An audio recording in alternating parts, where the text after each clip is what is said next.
अस्सलाम वालेकुम नाज़रीन, निदाई कश्मीर मल्टी मीडिया में आपका खैर मकदम। मैं हूँ आपकी मेज़बान सजीदा रसूल। पेश है अब तक की खास सुर्खियाँ। बारिशों की वजह से अमरनाथ यात्रा बालतर और पहलगाम के रास्तों से आर्जी तौर मुअत्तल। मौसम ठीक होते ही यात्रियों को गुफा की तरफ बढ़ने की इजाजत दी जाएगी। श्राइन बोर्ड करीब 70,000 यात्रियों ने अब तक किए गुफा में शिवलिंगम के दर्शन। ताज़ा बारिशों के नतीजे में वादी में गर्मी का जोर टूट गया। मौसमियात महकमे ने की अगले 24 घंटों में मजीद बारिशों की पेश गोई।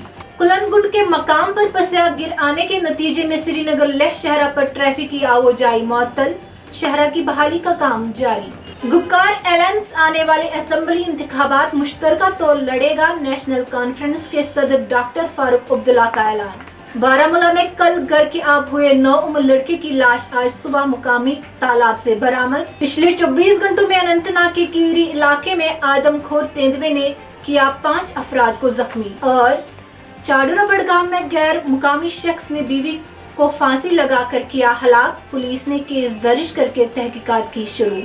इसी के साथ दीजिए अपनी मेजबान सजीदा रसूल को इजाजत। अल्लाह हाफिज।